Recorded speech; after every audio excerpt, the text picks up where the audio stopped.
오늘은 12제자를 사도로 택하시다, 이런 제목입니다. 한번 따라합시다. 12제자를 사도로 택하시다.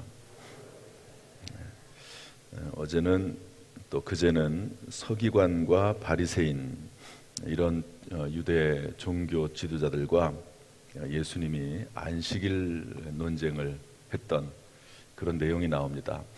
아직까지만 해도 그래도 그냥 속으로만, 이 서기관 바리새인들이 속으로만 또 뒤로만 이렇게 예수님을 음해하는데, 조금 지나면 아주 노골적으로 나타날 때가 옵니다. 어쨌든 이 안식일 논쟁을 시점으로 해서 이들이 예수님을 죽이려고 논의를 시작합니다.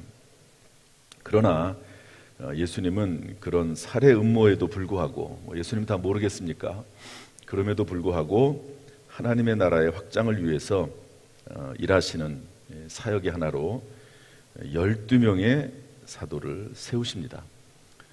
서기관들, 바리새인들이 예수님을 죽이려고 하는 것은 그건 말린다고 되겠습니까? 그 일은 그냥 그대로 놔두는 거예요. 그리고 할 일은 하는 겁니다. 어떤 경우에 보면은 어떤 일이 생기면 모든 것을 다 이렇게 중단하는 경우가 있습니다. 그것보다는 할 일은 하면서 그 일도 하는 것이 좋죠. 교회 사역도 마찬가지입니다. 하나님께서 주신 사명은 끝까지, 혹시 하다가 중간에 어떤 어려운 일이 있어도 그 어려운 일은 해결해 나가면서 주님 맡겨주신 사명은 계속 해나가는 것이, 그것이 하나님 보시기에 참 기쁜 일이다, 이렇게 생각할 수 있습니다. 어쨌든 오늘은 12명의 사도를 세웁니다. 예수님의 제자들이 많습니다. 그런데 그 중에서 딱 12명만 택하신 다음에 제자들 중에서 이분들을 사도라고 하나님께서 부르십니다. 그런데 오늘 본문 속에 몇 가지 우리가 찾아볼 교훈들이 있는데요. 우리 12절, 13절 말씀 한번 다시 읽어보겠습니다. 12절, 13절 시작. 이때에 예수께서 기도하시러 산으로 가사 밤이 새도록 하나님께 기도하시고 밝음에 그 제자들을 부르사 그 중에서 12를 택하여 사도라 칭하셨으니. 12명의 사도를 택하실 때 예수님께서는 철야 기도하셨습니다. 밤새도록 예수님께서 기도하시고, 예수님을 따르는 사람들이 얼마나 많습니까? 그런데 그 중에서 12명을 딱 택하시는 그 일을 하시는 거죠. 여러분, 12명의 사도는 예수님이 남기신 유일한 공동체입니다. 유일한 조직체입니다. 예수님께서 돌아가실 때 남은 게 뭐가 있습니까? 예수님 재산을 남겼습니까? 건물을 남겼습니까? 예수님께서 뭘 남겼어요? 남긴 게 아무것도 없습니다. 딱 남겼죠? 12명의 제자. 그나마 초기에는 그 12명도 다 뿔뿔이 흩어지죠. 그러나 어쨌든 예수님은 3년 동안 이들과 함께 생활을 합니다. 먹고 마시고 또 그리고 가르치고, 일반 제자들이나 어떤 다른 무리들은 예수님에 대해서 깊이 얘기할 수 있는 시간은 없잖아요. 그냥 예수님이 가시면 우르르 따라갔다가 말씀 듣고 또 필요하면 치료받고 그렇게 하는 거지. 그런데 이제 예수님의 이 제자들, 특별히 12명의 사도는요, 같이 먹고 마시면서 자고 이러면서 질문할 거 있으면 질문하고, 또 예수님께 들을 말씀이 있으면 또 예수님 특별히 하신 말씀 있으면 또 하시고, 또 예수님이 특별히 어떤 사람 데리고 어디로 올라가기도 하시고, 다른 사람들은 도저히 볼 수 없는 그런 일들을 이 12명의 제자들은 하게 되는 것이죠. 이들을 하나님께서 훈련시키시고요, 초대교회의 기둥이 되게 하십니다. 왜 12명인가?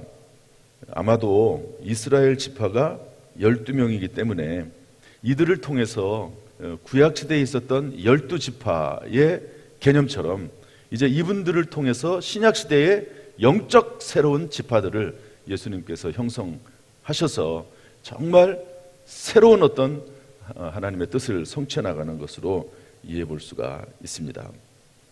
그래서 하나님께서는 이렇게 귀중한 일을 하셨는데, 예수님께서 하셨는데 유일한 조직체, 그것은 사람이었고 훈련된 사람이었고 공인된 사람이었고 연합된 사람이었습니다. 여러분, 이번에 대통령이 새로 당선이 됐죠. 당선이 딱 되는 순간 선거관리위원회에서 이 사람이 당선됐습니다라고 딱 공포하는 순간, 그때부터는 완전히 달라지잖아요. 그러지 않습니까? 우리 교회도 장로님들을 세우고 또 운영위원을 세우고 그러는데 그냥 다 역할들을 다 하시죠. 그러나 이제 당회나 또는 지방에서 이렇게 안수함을 통해서 딱 공포하는 순간, 그때부터는 완전히 또 달라지는 거거든요. 그런 것처럼 예수님께서는 12명의 사도, 많은 제자 중에서 다, 여기 보면 다 제자들을 부르십니다. 다 부르시고 그 중에서 12명을 딱 공포하시는 것을 볼 수가 있습니다. 제가 가끔 말씀드리지만 이런 말이 있습니다. 교회 공동체가 든든히 세워질 때 가장 중요한 요소가 핵심 멤버 만들기이다. 합시다. 핵심 멤버 만들기. 눈사람을 만들 때 처음 그 핵심이 중요하듯이 핵심 멤버 만들 때, 이 공동체가 든든히 세워지려면은요, 모든 사람이 다 똑같을 수 없습니다. 미국을 움직이는 사람은 미국 전체 인구의 20%랍니다. 그런데 그 20% 중에서도 미국을 실질적으로 움직이는 사람은 2%라고 그래요.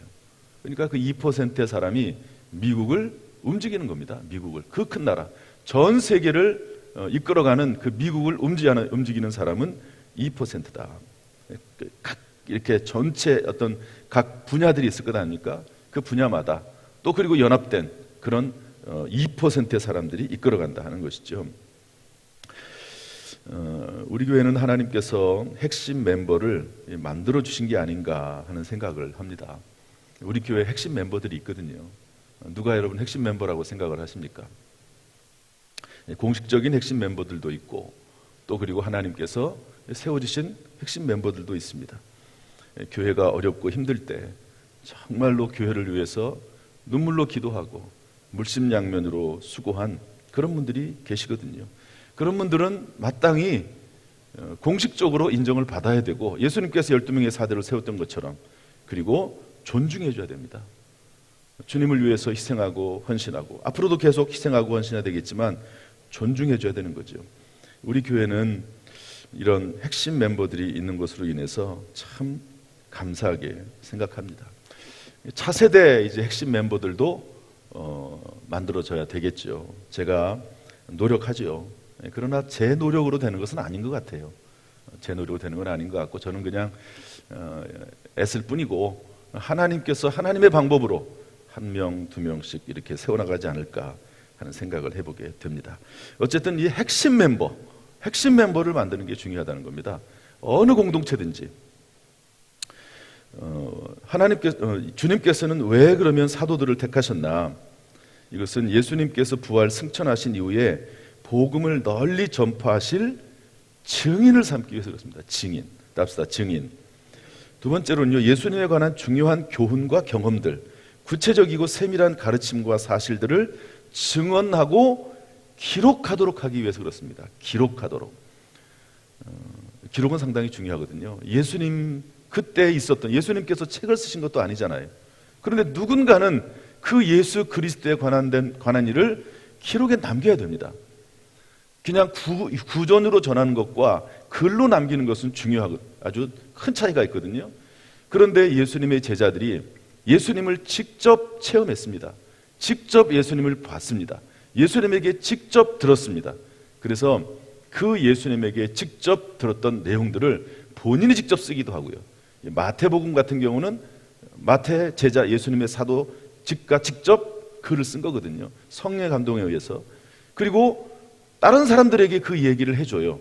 그러면 또 그것을 잘 기록해가지고 남깁니다. 누가복음 같은 경우는 이제 그런 경우죠. 누가는 의사잖아요. 그런데 베드로에게 주로 하나님 말, 그 예수님에 관한 이야기를 듣고 그것을 글로 쓰는 것을 볼 수가 있습니다. 그래서 사도들이 참 중요합니다. 이분들을 통해서 예수님에 대해서 제대로 증거가 되고, 그리고 이분들을 통해서 기록이 남아가지고요, 지금까지도 우리가 예수님에 대해서 이렇게 알고 있지 않습니까? 성경 말씀을 통해서. 얼마나 중요한 일입니까? 12명. 작은 소수입니다. 그런데 엄청나게 중요한 일을 이분들이 하는 거죠. 이분들은 사실 이게 어떤 일인지 몰랐을 거예요, 아마. 그러나 예수님께서는 그런 일을 계획하셨고 진행하셨습니다. 어쨌든 이렇게 귀중한 핵심 멤버들을 예수님이 세우셨는데, 예수님께서 철하기도 하셨다 하는 거죠. 사랑하는 성도 여러분, 인생의 중요한 일을 앞에 두고 시간을 정하고 기간을 정하고 장소를 정해서 간절히 기도하십니까? 또 하나님께 응답받고 어떤 일을 시작하십니까? 우리 작년에 다니엘 기도하는 그 시간에 우리 지방에 있는 목사님들을 쭉 모셔다가 말씀을 들었습니다. 그런데 제가 이제 몇몇, 다 물론 은혜서 오른 말씀을 주셨는데 몇몇, 특별히 세 분의 메시지 중에서 저에게 주신 음성을 들었는데, 그 중에 하나가 뭐냐면요, 어떤 목사님이 어떤 문제가 생겼을 때 그 일이 잘 이렇게 원만하게 진행이 되지 않을 때 이분은 항상 그러면 이제 기도 시작해야겠다, 그러면서 기도를 시작한대요. 그러면서 계속 이렇게 찾고 또 문을 두드리고 그러면서 기도를 시작한다, 그런 이야기를 했는데 참 그게 마음에 남습니다. 그러면서 기도 시작, 한번 따라합시다. 기도 시작. 물론 이제 기도는 항상 우리가 하는 겁니다. 쉬지 말고 기도해야 되지만, 특별한 어떤 문제가 있을 때, 어떤 기도 제목이 있을 때 이제 그 문제를 놓고 집중적으로 기도하는 거예요. 집중적으로 기도하는 겁니다. 항상 기도하는 겁니다. 여러분 현재 어떤 문제에 대해서 집중적으로 기도하는 그런 문제들이 있습니까? 항상 기도하는 겁니다. 그러나 이렇게 집중적으로 기도하는 제목에 대해서는 하나님에게 물어보고 시도하고 필요하면 연구하고 찾고 문을 두드리고 그러면서 또 기도하고 또 한 발자국 나아가고 또 하나님의 인도하심을 받아서 기도하는 가운데 또 한 발자국 나아가고 이러는 작업이 필요한 것이죠.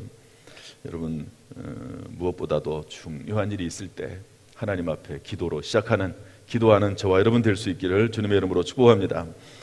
두 번째로 오늘 본문을 통해서 알 수 있는 것은 뭐냐면, 예수님이 선택하신 12명의 사도는 세상적으로 볼 때 그렇게 뛰어난 사람들이 아니었다는 겁니다.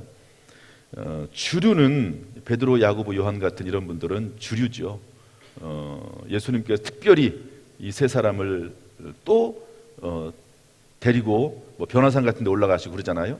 9명의 제자는 산 밑에 놔두시고 이 세 사람은 또 데리고 올라가십니다. 예수님이 차별 대우하시나요? 12명을 다 데려갈 수 있는 상황이 아닙니다. 그러니까 예수님께서는 누구를 데리고 가야 되는데 이 세 사람을 특별히 선택해서 데려가시죠. 그런데 이 사람들은 어떤 사람들입니까? 갈릴리 호수에서 물고기 잡는 어부에 불과합니다. 또 한 사람은, 마태 같은 사람은 지탄을 받았던 당시에 그런 세리입니다. 어떤 사람은 의심이 참 많아요. 그런 사람들도 있습니다. 이것을 통해서 볼 때 하나님의 선택은요, 외모가 아닌 그 마음 중심에 있고 세상적인 기준이 아니라 미련하고 약하고 천한 것들을 택하셔서 그들을 높이셔서 이 부자요 지혜로운 사람들을 부끄럽게 하시는 것이 하나님의 방법이다 하는 것을 알 수가 있습니다. 그래서 고린도전서 1장 26절부터 28절 말씀 보면 그런 내용들이 쭉 나옵니다. 하나님께서는 미련한 것들, 약한 것들, 천한 것들, 멸시받는 것들, 이런 것들을 하나님이 택하세요. 한번 쭉 이 기독교 역사를 보면 그렇습니다. 하나님께 쓰임받는 사람은 이런 사람들이 참 많아요. 정말 많습니다. 그런데 이 사람들이 변화가 돼가지고 주님 앞에 충성하고 헌신합니다. 왜냐하면 그분들의 자기 자신을 알기 때문에 그래요. 본인들이 어떤 사람이었던 것을 알기 때문에 하나님 앞에 정말 목숨 걸고 충성합니다. 하나님이 참 어떻게 보면 지혜로운 거죠. 제가 하나님 앞에 지혜롭다 이런 말 하는 것은 좀 그렇긴 하지만 참 지혜로운 거예요. 정말 죽을 수밖에 없는, 물에서 건져낸 사람, 죽을 수밖에 없는 그런 사람을 건져내면 얼마나 그 사람이 감사하겠습니까? 그런데 하나님께서 가난한 사람, 천한 것들, 이런 사람들을 불러다가 하나님께서 세우시고 이 사람 통해서 하나님의 큰 일을 하는 것을 볼 수가 있습니다. 여러분, 그래서 우리가 연약함을 또 우리가 아무것도 없이 태어난 것을 하나님 앞에 원망하지 말고 오히려 그것 때문에 더 강해지고 더 하나님께 영광이 될 수 있다 하는 것을 깨닫고 늘 감사할 수 있는 저와 여러분 될 수 있기를 주님의 이름으로 축복합니다. 그런데 요즘은 그래도 조금 내세울 것이 있는 분들이 있는 것 같아요. 왜냐하면 이 부모의 신앙하고 그 자녀들의 신앙대가 조금 달라졌어요. 처음에 우리 초기 한국교회는 정말 예수 믿는 사람들이 가난하고 또 가난했습니다. 그래서 옛날에 우리 초기 한국교회는요, 교회 다니는 사람들에 대해서 뭐라고 그랬냐면 저 교회 다니는 교회는 여자들이 나가는 것이고, 여자들은 그 당시에 천하게 여겼잖아요. 여자들은 남자에 비해서. 그리고 교회 다니는 것들은 가난한 것들만 교회 다닌다고 그렇게 얘기를 했습니다. 실제로 그랬습니다. 실제로. 그런데 지금은요, 여러분 강남에 사는 사람들 중에서 제일 많은 종교인이 누군지 아십니까? 기독교인입니다. 이 기독교인들이 제일 많아요. 강남에 사는 사람 중에. 그렇게 바뀌었습니다. 그러나 그럴수록 우리에게 내세울 것이 다소 있다 할지라도 우리를 위해서 십자가를 지신 예수 그리스도 앞에서 철저히 자신을 낮추고 겸손한 사람을 하나님께서 끝까지 사용하실 줄로 믿습니다. 이것이 하나님께서 우리를 사용하시는 방법이에요. 우리가 조금 뭔가 잘 되고 그렇다고 해서 교만해지고 하나님 앞에 겸손하지 못하고 그러면 하나님께서 사용하기가 어려운 것이죠. 그 대표적인 사람이 사도 바울입니다. 여러분, 사도 바울은 당시에 최고의 학문을 가졌던 사람 아닙니까? 좋은 가문에서 태어났습니다. 그때는 예수님을 믿는 사람들을 잡아 죽이는 일을 했습니다. 그런데 예수 그리스도를 믿고 나서는, 예수님 만나고 나서는 완전히 변화가 되지 않습니까? 그 이전 모든 것들은 성경 말씀 뭐라고 되어 있냐면 다 내가 해로 여긴다. 그런 것들은 배설물로 여긴다. 그런 것들은 정말로 쓸모없는 것들로 내가 여긴다. 왜냐하면 내가 그리스도를 얻기 위해서, 그리스도 안에서 발견되기 위해서 그렇다. 내가 가진 의는 뭐냐? 율법으로 말미암은 것이 아니고 오직 그리스도를 믿는 믿음으로 말미암아서 얻은 의인데, 예수님이 나에게 주신 의로움이고 하나님의 자녀의 귀한 직분인데 내가 오직 예수님을 위해서 살아가겠다. 다른 모든 것들은 배설물로 여기겠다. 이렇게 말씀하고 있습니다. 그러면서요, 평생 사역하면서 나는 죄인 중에 내가 괴수다. 이렇게 외치면서 살았던 사람이 사도 바울입니다. 물론 이제 육체 연약함이 있어서 기도해서 응답받지 못했지만 그것조차도 약한 데서 능력이 강해진다, 온전해진다 그러면서 기뻐하면서 사역을 했습니다. 사랑하는 성도 여러분, 나의 연약함이 오히려 주님이 쓰시기에 더욱 합당하다는 사실을 믿으십니까?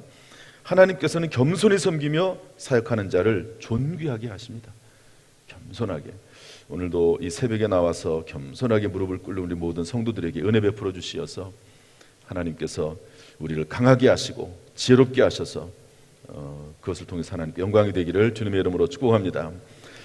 세 번째로, 사도들의 사역 중에서 가장 근본된 것은 뭐냐? 예수님과 함께하는 것입니다. 우리 16절 말씀, 17절 말씀 한번 읽어보겠습니다. 17절 다 같이 시작. 예수께서 그들과 함께 내려오사 평지에 서시니 예수의 말씀도 듣고 병고침을 받으려고 유대 사방과 예루살렘과 유투로와 시돈의 해안으로부터 온 많은 백성도 있더라. 그들과 함께 내려오사, 특별히 더 함께 하는 거죠. 무리들도 함께 하고 또 다른 제자들도 함께 하지만 12명의 사도들과 더 가까이 함께 하십니다. 여기에 관련해서 마가복음 3장 13절 15절의 병행구절인데요, 이렇게 되어 있습니다. 또 산에 오르사 자기가 원하는 자들을 부르시니 나온지라. 이에 12를 세우셨으니 이는 자기와 함께 있게 하시고 또 보내사 전도도 하며 귀신을 내쫓는 권능도 가지게 하려 하십니다. 그러니까 귀신도 내쫓고 또 전도도 하고 예수님의 가르침을 받기도 하고 그랬는데, 예수님께서 실질적으로 제일 먼저 이 12명을 세우신 이유를 말씀하실 때 뭐라고 말씀하셨죠? 자기와 함께 있게 하시고. 한번 따라합시다. 자기와 함께 있게 하시고. 동고동락하는 거죠. 그렇지 않습니까? 참 이게 중요한 것 같아요. 기쁠 때나 슬플 때나 늘 함께 하는 것. 사람이 좋을 때는 좋아하다가 실제로 이제 결과를 보면 좋아한 것이 아니라 어떤 자기의 유익을 위해서 그냥 좋아하는 척 할 수도 있는 거죠. 기쁠 때는 뭐 좋을 때는 다 좋아하는 것처럼 생각이 되는데 그렇지 않을 때는 뭐 가차없이 버리는 경우도 있지 않습니까? 그러나 늘 서로 신뢰하고 기쁠 때나 슬플 때나 함께하면서 하나가 되어 가는 것입니다. 그래서 동지요 친구가 되는 거죠. 동지요 친구. 예수님께서는 이 12명을 그런 사람으로 불렀습니다. 동고동락. 물론 이제 예수님의 12제자들은 다 예수님을 또 떠납니다. 심지어 가룟유다 같은 사람은 예수님을 배신하기도 하죠. 그래서 예수님을 고발해서 십자가에 못 박도록 하는 아주 결정적인 일을 또 제자가 합니다. 또 하는 것도. 그렇지만 예수님의 마음은 늘 함께하기 위해서 이들을 부르셨던 것을 볼 수가 있습니다. 또 이들을 통해서 정말로 하나님의 놀라운 역사가 이루어지긴 해요. 이루어집니다. 그래서 베드로, 가룟유다 같은 사람도 있긴 하지만 나머지 11명의 제자들은 정말로 목숨 걸고 복음을 전합니다. 전부 다 순교합니다. 예수님을 위해서. 요한은 그렇지 않죠. 그러나 요한은 예수님의 어머니, 육신의 어머니 마리아를 끝까지 돌보다가 그의 사명을 다하고 하나님의 부르심을 받습니다. 우리 이 말씀 한번 또 읽어보겠습니다. 시편 133편 1절부터 3절 말씀인데 다 같이 읽어보죠. 시작. 보라, 형제가 연합하여 동거함이 어찌 그리 선하고 아름다운고, 머리에 있는 보배로운 기름이 수염 곧 아론의 수염에 흘러서 그의 옷깃까지 내림 같고, 헐몬에 있으리 시온의 산들의 내림 같도다.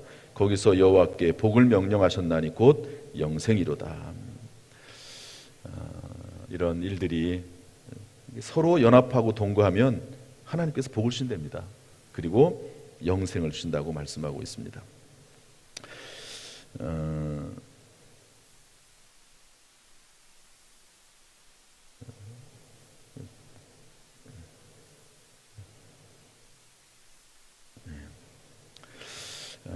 말씀을 마치겠습니다. 사랑하는 성도 여러분, 예수님과 늘 동행하십니까? 우리가 때때로 실수하고 넘어져도 예수님의 보혈 아래에서 회복하고 다시 시작할 수 있기를 주님의 이름으로 축복합니다. 특별히 저는 이 작은 교회인 구역에 좀 집중하고 싶어요. 지난번에 김인호 목사님 구역장 인도자 헌신예배 때 오셔서 이런 말씀을 했습니다. 코로나 시대 기간을 2년여 지나면서 교회들이 다 어렵다. 그런데 그럼에도 불구하고 교회가 부흥하고 여전히 교회가 교회로서의 사명을 감당하는 그런 교회가 있다. 어떤 교회냐? 구역이 살아있는 교회다. 그런 말씀을 하셨어요. 그래서 그분의 교회는 구역 모임을 계속해서 드렸고, 물론 이제 줌을 통해서 드렸지만 계속해서 드렸고, 또 그러면서 서로 계속 기도했고 서로 돌봐주고 또 그러면서 필요에 따라서 또 만나가지고 그 어려운 사람들을 위해서 필요한 사람들을 도와주는 그런 일을 계속 해와서 교회가 여러 가지 면에서 전혀 코로나 시대에도 불구하고 지장이 없었고 오히려 더 부흥했다 하는 이제 그런 말씀을 했습니다. 여러분, 예수님께서 12명의 제자를 택해서 그들과 함께 핵심門배로 그들을 삼아서 함께 했습니다. 저는 그 일들이 그냥 우리 교회의 몇몇 분들에게만 국한되는 것이 아니라 꼭 물론 저 교회 전체를 위해서도 핵심 멤버가 필요합니다. 그러나 구역 내에서 서로 구역 식구들이 핵심 멤버가 돼서 서로를 섬기는 그런 친구요 동지가 되어서 함께 이 험한 세상을 펼쳐나갔으면 살아나갔으면 좋겠다 하는 그런 마음이 있습니다. 이런 마음들이 우리 구역 가운데 늘 충만하기를 바라고요. 하나님께서 우리 교회를 이런 면에서도 도우시기를 주님의 이름으로 축원합니다. 오늘도 하나님께서 저와 여러분을 부르셔서 이 기도의 사명을 감당하게 하시고 하나님의 뜻을 이루기를 주님의 이름으로 축복합니다. 오늘 말씀이 꿀송이처럼 되고 이 말씀이 우리에게 생명이 되기를 주님의 이름으로 축원합니다. 기도하겠습니다. 하나님 아버지, 예수님께서 12명의 사도를 택해서 핵심 멤버로 삼으시고 이들을 통해서 예수님의 사역을 계속 이어나가게 하셨습니다. 하나님, 우리 교회에도 핵심 멤버를 세우시고 또 다른 이제 핵심 멤버를 세워가면서 하나님의 거룩한 사역을 해나갈 수 있도록 하나님 은혜를 더해 주시니 감사합니다. 우리 교회가 하나님을 기쁘시게 하는 교회가 될 수 있도록 은혜 베풀어 주옵소서. 예수님의 이름으로 축복하며 기도하옵나이다. 아멘.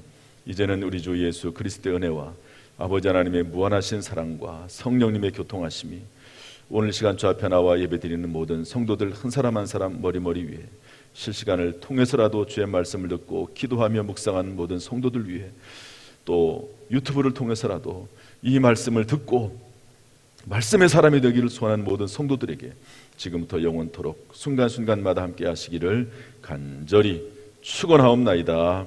아멘.